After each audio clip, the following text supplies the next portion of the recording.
Corporate IT budgets are hitting record highs. Companies are spending millions on compliance audits, threat monitoring software, and perimeter defenses. Yet ransomware payouts and targeted breaches keep climbing right alongside those budgets. The disconnect comes down to how IT security consulting actually operates. The dominant business model relies heavily on product sales. Many consultants arrive at your organization acting as authorized resellers, earning margins of 20 to 40% on every piece of software they place in your network.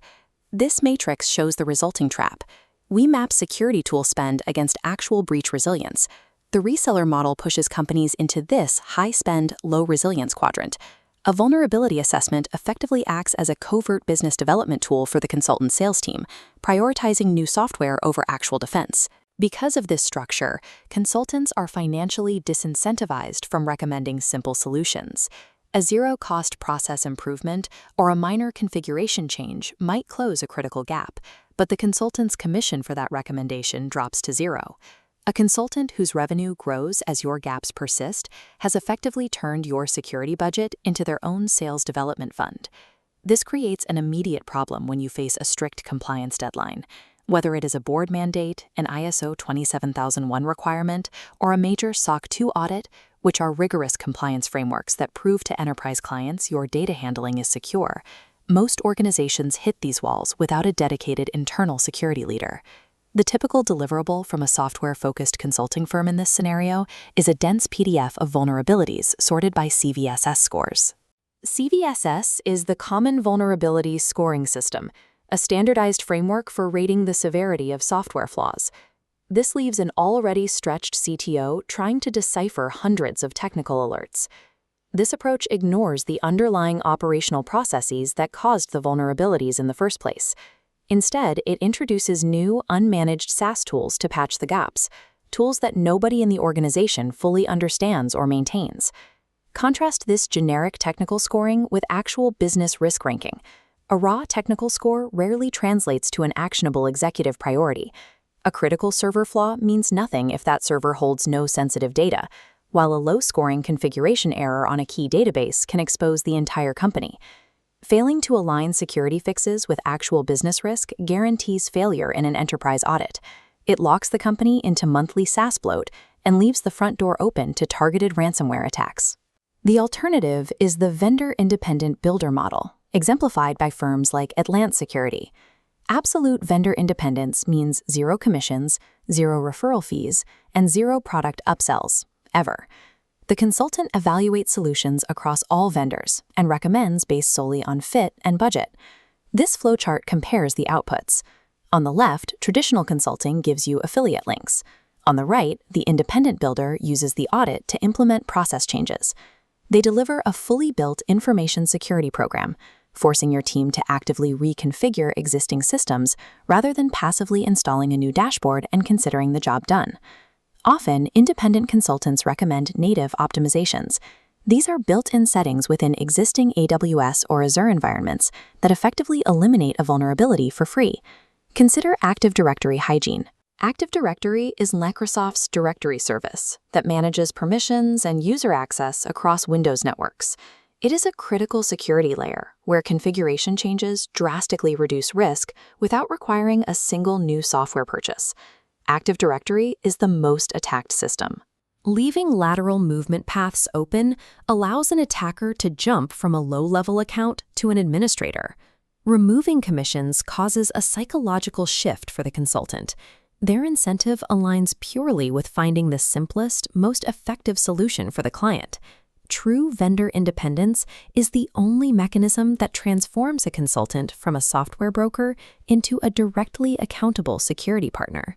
This leads to the second major decision point, choosing between an assessment-only engagement and a comprehensive program build. The assessment-only path is significantly cheaper upfront. However, it dumps the massive burden of policy writing, control implementation, and compliance mapping directly back onto your internal team. The program build utilizes a virtual CISO, an outsourced expert providing executive-level leadership, continuous strategy, board reporting, and end-to-end audit management. During a SOC 2 audit, the vCISO handles the heavy lifting, managing the auditor so your engineering team can stay focused on product development. Elite enterprise environments like Microsoft strictly require these deeply integrated custom security programs before they will even sign a vendor contract. Out-of-the-box tools simply do not pass their procurement reviews. The trade-off of the vCISO model is straightforward. It requires a higher upfront consulting budget and continuous executive buy-in to function properly. Weigh that upfront cost against the long-term ROI. A properly managed program prevents blocked sales, avoids stalled fundraising, and protects corporate valuation. Without a managed program, internal constraints take over. Policies remain theoretical documents in a shared drive, and mandatory training is scheduled but never completed. A security program that exists solely on paper protects absolutely nothing.